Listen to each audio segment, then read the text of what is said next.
বন্ধন নিউজে আপনাদের স্বাগত। শুরু করছি আজকে। मैं आज बंगाल के मुख्यमंत्री जी के साथ हूं और मुझे बड़ा अच्छा लगा आपके साथ मिलकर, बहुत अच्छा लगा। और अब जो आपने एक महीने में जो काम किया है वो और आगे चलेगा, मुझे पूरी उम्मीद है। और बस ऐसे ही आप तो आज नहीं, पिछले कोई साल से बंगाल आ रहा है। कश्मीर फाइल, बंगाल फाइल सबको लेकर आपने काम किया। पूरा देश में जिस तरीके से राष्ट्रवाद को खड़ा करने के लिए और हमारी जो बहुत सारे इंसिडेंट कश्मीर से हमारी हिंदू पंडित से लेकर बंगाल की जो शरणार्थी सबका साथ आप खड़ा होकर काम कर रहा है। आपका भी बहुत बड़ा योगदान है, राष्ट्रवादी सरकार है।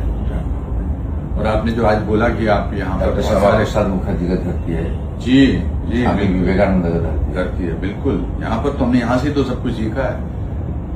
सत्यजीत जी हमें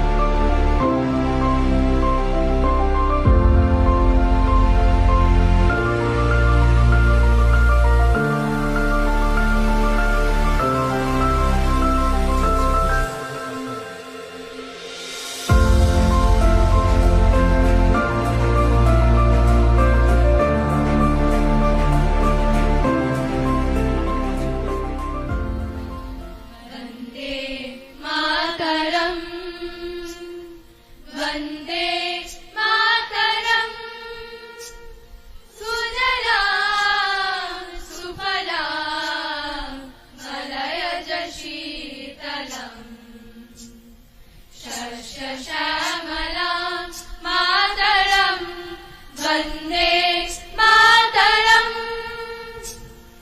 शुभ्रजोत्स्ना पुलकितयामिनीं फुल्लकुसुमित द्रुमदलशोभिनीं सुहासिनीं सुमधुरभाषिणीं सुखदां वरदां मातरं वन्दे मातरम्।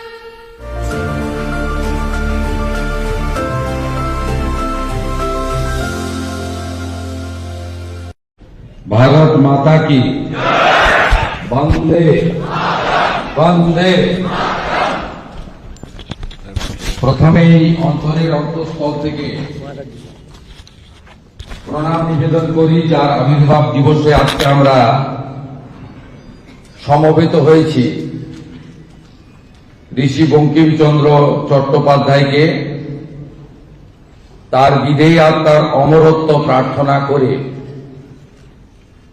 বন্দে মাতরমের 150 বছরে একটু আগেই আমি মনে করি আজকের এই ঐতিহাসিক কর্মসূচির মূল অধ্যায় সহস্র কণ্ঠে, যদিও আমরা এখানে সহস্র কণ্ঠের থেকে বেশি উপস্থিত হয়েছি, আমরা সমবেত কণ্ঠে পূর্ণাঙ্গ বন্দে মাতরম বলে মা ভারতীকে প্রণাম করেছি এবং আমাদের কর্মসূচি আজকে সফল হয়েছে। আমি সিটিজেন এম্পাওয়ারমেন্ট ফোরাম তাদেরকে অন্তর থেকে কৃতজ্ঞতা ধন্যবাদ জানাবো যে এই রাজ্যের প্রধান সেবক হিসেবে আমাকে আপনাদের এই মহতী এবং গুরুত্বপূর্ণ কর্মসূচিতে উপস্থিত থাকার এবং কিছু বলার সুযোগ করে দিয়েছেন। আমি সিটিজেন এম্পাওয়ারমেন্ট ফোরামকে আরেকটি কারণে ধন্যবাদ জানাবো।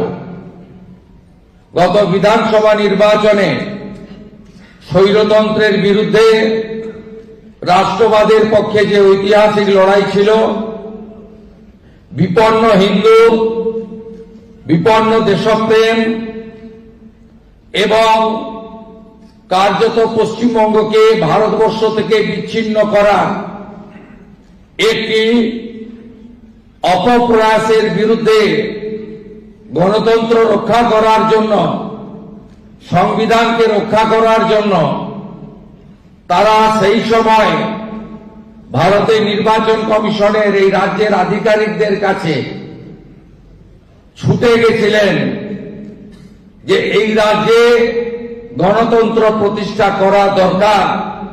আমি সেই কারণে তাদেরকে বিশেষভাবে কৃতজ্ঞতা এবং অভিনন্দন জানাবো। একদিকে যেমন আমরা আমাদের সঞ্জীবনী মন্ত্র বন্দে মাতরম গেয়েছি, আমরা আজকে ঋষি বঙ্কিমচন্দ্রের আবির্ভাব দিবস পালন করছি। এই প্রথম রাজ্য সরকারের পক্ষ থেকে আমরা ঋষি বঙ্কিমচন্দ্র চট্টোপাধ্যায়ের কলেজ স্ট্রিটের কলকাতার বাড়ি এবং জন্মস্থান নৈয়াটির কাঁঠালপাড়া দুটি জায়গাতেই কর্মসূচি করেছি। গতবারে ভারতীয় জনতা পার্টি কর্মসূচি নিয়েছিল বন্দে মাতরমের 150 বছর।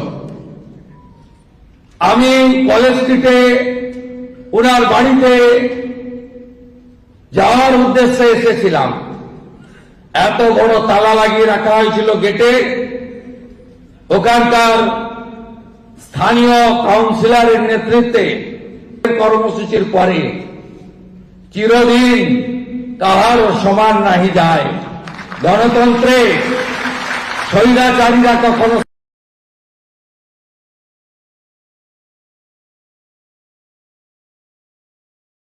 শেষ কথা বলে, এখন একতন্ত্র যারা করেছে শেষ কথা বলেনি।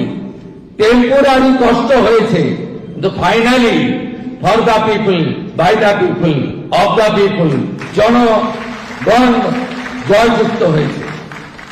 এই কথা আজকে কেন বললাম? কারণ 51 বছর আগে জরুরি অবস্থা 25শে জুন মধ্যরাত্রি তথা 26 তারিখ সকালে রেডিওতে ভারতবর্ষে সবাই শুনেছিলেন। আমি ভারতীয় জনতা পার্টি আয়োজিত অনুষ্ঠানে গতকাল সন্ধ্যায় রথীন্দ্র মঞ্চে আমি সত্যাগ্রহীদের প্রণাম করে শ্রদ্ধা জানিয়েছি।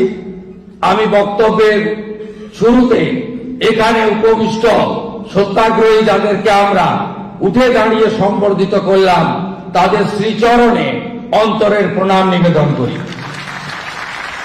আজকের কর্মসূচির সভাপতি বিশিষ্ট রাষ্ট্রবাদী নেতৃত্ব দেবাশিস লাহিড়ী মহোদয়, আজকের এই কর্মসূচির প্রধান বক্তা পৃথিবীর সর্ববৃহৎ সামাজিক সংগঠন তথা এই ভারতবর্ষে রাষ্ট্রবাদ তাকে রক্ষা করার ক্ষেত্রে যে সংগঠন সবচেয়ে অগ্রণী ভূমিকা গ্রহণ করে এবং চরিত্র নির্মাণ সহ পূর্ণাঙ্গ মানুষ তৈরির ক্ষেত্রে যে সংগঠন নিরলসভাবে কাজ করে চলেছে, রাষ্ট্রীয় স্বয়ংসেবক সংঘের পূর্ব ক্ষেত্র কার্যবাহক শ্রী দুর্গা প্রসাদ সাউকে আমি আমার অন্তর থেকে সম্মান প্রদান করি। আমাদের মধ্যে বিশিষ্ট অতিথি আছেন ঋষি বঙ্কিমচন্দ্রের উত্তর প্রজন্ম তথা নৈহাটির আমার সতীর্থ বিধায়ক অবসরপ্রাপ্ত আধিকারিক শ্রী সুমিত্র চট্টোপাধ্যায় এবং সর্বোপরি স্বাগত ভাষণ দিয়েছেন বলিষ্ঠ যুব নেতৃত্ব শিক্ষাবিদ ডক্টর রাকেশ দাস সহ সম্মানিত গুণী মণ্ডলী। আমি কথা দীর্ঘায়িত করব না, কারণ বিষয়ের উপরে অনেক ভালো ভালো বক্তারা তাদের কথা বলেছেন। খুব সরল হিন্দিতে মাননীয় দুর্গা প্রসাদ সাউ মহোদয় বিগত দিনে গণতন্ত্রের বিপন্নতা, পশ্চিমবঙ্গের গণতন্ত্রের জয়যুক্ত হওয়ার কথা বলেছেন। কম খরচে বিশ্বমানের আধুনিক চিকিৎসার হুগলির মিডল্যান্ড নার্সিংহোমে বাংলার বিশিষ্ট চিকিৎসকরা এই নার্সিংহোমে রোগীদের চিকিৎসা করেন। জটিল রোগের চিকিৎসার জন্য রোগীদের আর দক্ষিণ ভারত যাওয়ার দরকার নেই। হুগলির মিডল্যান্ড নার্সিংহোমে পাওয়া যাবে বিশ্বমানের আধুনিক চিকিৎসা পরিষেবা। এখানে প্রসূতি মা ও সদ্যজাত শিশুদের বিশ্বমানের আধুনিক চিকিৎসা পদ্ধতিতে চিকিৎসা করে থাকেন গাইনো ও শিশু চিকিৎসকরা। দুপুর 12টা হোক বা রাত্রির 12টা, রোগীদের জন্য 24 ঘন্টা চিকিৎসা পরিষেবা বজায় রেখেছে হুগলির মিডল্যান্ড নার্সিংহোম। আমি ডক্টর মানস ঘোষ, আমি মিডল্যান্ড নার্সিংহোমের মেডিকেল ডিরেক্টর। বিশেষত্ব বলতে যেটা আপনি বললেন, একটা হচ্ছে এনআইসিইউ, নিউনেটাল কেয়ার ইউনিট। আমি বলতে পারি এটা আমাদের আশেপাশে হুগলি জেলায় নেই। নিউনেটাল মানে হচ্ছে যেটা বাচ্চা জন্মের পরেই প্রথম 28 দিনকে আমরা নিউনেট বলি, প্রথম ফার্স্ট 4 উইকস। তো এই সময়ে বাচ্চাদের সমস্ত রকমের চিকিৎসায় বলুন বা তাদের দেহের গঠন বলুন বা তাদের রোগগুলোই বলুন, সেগুলো সবগুলো অন্যান্য বাচ্চা মানে তার থেকে বড় বাচ্চার থেকে কিন্তু অনেকটাই আলাদা। এবং এই ক্ষেত্রে বাচ্চারা খুব সেন্সিটিভ হয়, বাচ্চাদের রোগ প্রতিরোধ ক্ষমতাও অনেক সময় কম থাকে এবং এগুলোর জন্য স্পেশাল কেয়ার লাগে নিউনেট, এবং তাদের পুরো চিকিৎসা পার্টটা একটা আলাদাভাবে তৈরি হয় প্রথম 28 দিনের জন্য। আমরা এখানে চুঁচুড়া, বিশেষ করে চুঁচুড়া এবং হুগলিবাসীর জন্য এই জিনিসটা আমরা আনতে পেরেছি, যেখানে আমাদের বাচ্চাদের এই নিউনেটদের ক্রিটিক্যাল মানে খুব খারাপভাবে যে নিউনেটগুলো জন্মেছে বা যারা জন্মের পরে যারা হাঁপাচ্ছে বা যারা মেকোনিয়াম খেয়ে ফেলেছেন বা যাদের কোনো জন্মের পরে কোনো রকমের শ্বাসকষ্ট বলুন বা কোনো রকমের অসুবিধে হয়েছে বা জন্ডিস ধরা পড়েছে বা অন্য কোনো কমপ্লিকেশান হয়েছে, সেই ধরনের বাচ্চাদের চিকিৎসা করার জন্য উপযুক্ত ব্যবস্থা আমরা এখানে করতে পেরেছি। তার ভিতরে আমরা বলতে পারি আমাদের এখানে ওয়ার্মার আছে সাফিসিয়েন্ট, আমাদের এখানে 6টা বেডের জন্য ওয়ার্মার আছে এবং আমাদের এখানে ফটোথেরাপি মানে বাইলেয়ার ডবল সারফেস ফটোথেরাপি আছে যাদের কনজেনিটাল বা যাদের জন্ডিস ধরা পড়েছে তাদের জন্যে, এবং বাচ্চাদের ভেন্টিলেটার আছে আমাদের একদম নিওনেটদের জন্য। এই ভেন্টিলেটার সাধারণভাবে সব জায়গায় পাবেন না, এবং বাচ্চাদের বাবেল সিপ্যাপ যেটা একটা স্পেশালাইজ মেশিন, বাচ্চাদের যেহেতু ভেন্টিলেটার খুব বেশি লাগে না, কিন্তু বাবেল সিপ্যাপ বলে একটা জিনিস খুব বেশি লাগে, তাদের অক্সিজেনের পরিমাণ কমে গেলে, তাদের শ্বাসকষ্ট হলে, সেটাও আমাদের এখানে আছে। এবং আমি কিছুদিন আগে আমাদের একটি বাচ্চা এখানে ভর্তি হয়েছিলেন যার শ্বাসকষ্ট হতে শুরু করেছিল জন্মের 6 ঘন্টা পর থেকে, এবং সুন্দরভাবে তাকে আমরা এখানে চিকিৎসা দিয়েছি। আমাদের এখানে দুজন খুব ইয়ং মানে এনথুজিয়াস্টিক পেডিয়াট্রিশিয়ান আছেন, ডক্টর মৈত্র এবং ডক্টর ঘোষ। তো তারা তাদের দুজনের আন্ডারেই বাচ্চা ভর্তি ছিলেন।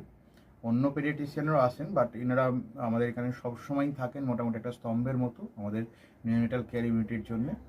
এবং বাচ্চাটি এই মুহূর্তে খুবই ভালো আছে, তাকে আমরা ডিসচার্জ করেছি। এটা কি প্রিম্যাচিওর বেবিদের ক্ষেত্রে এটা বেশি প্রয়োজন হয়? ভীষণভাবে প্রিম্যাচিওর বেবি যারা একটু আগে জন্মেছেন বা যাদের ওয়েট কম হয়েছে, এবং অনেক সময় মায়ের বা ওয়েট অনেক সময় বেশি ওয়েট হলেও যে সেটা ভালো সেরকম নাও হতে পারে, যেমন ডায়াবেটিসের ক্ষেত্রে হতে পারে। তো অনেক সময় বাচ্চাদের বারবার জন্মানোর পর সুগার ফল করছে, এটাও আমরা দেখি। অনেকগুলো কারণেই যেগুলো জন্মের পরেই যে সমস্ত সমস্যাগুলো হয়, সেগুলোর জন্য এরকম স্পেশালাইজড ইউনিট দরকার হয়, নিউনেটাল কেয়ার ইউনিট, এবং সেটা আমরা এখানে করতে পেরেছি। প্রথম কথা হচ্ছে জীবনের দাম সব থেকে বেশি, ঠিক আছে, এবং যে মা 10 মাস তার বাচ্চাটাকে গর্ভে ধারণ করেছেন, তার জন্য সারা পৃথিবীর সব থেকে মূল্যবান জিনিস বা সেই বাবাটির জন্য কিন্তু সেই শিশুটি। রিগার্ডিং কস্ট যদি বলেন, আমরা এমনিতে একটা মফস্বল এলাকাতে থাকি এবং আমাদের পুরো নার্সিংহোমটাই মফস্বল এলাকাতে। আমরা সেটার কথা মাথায় রেখেই আমাদের যে সমস্ত কস্টগুলো রেখেছি। এবং এই যেটা বললাম, কয়েকদিন আগেই আমাদের একটি বাচ্চা যাকে হঠাৎ করে শিফট করতে হয়েছিল নিকুতে, সে চিকিৎসা পেয়ে গেল। তার বাবা মা দুজনেই খুব স্যাটিসফাইড। আমাদের যে ফেসবুক পেজ আছে, সেখানে আপনারা তাদের কথা শুনলে বুঝতে পারবেন। এবং কস্ট মানে যথেষ্ট রিজনেবল, আমি একেবারে কম বেশি এরকম বলবো না, আমি বলবো রিজনেবল। আমাদের মফস্বলের জন্য যেটা হওয়া উচিত সেই রকমই করা আছে।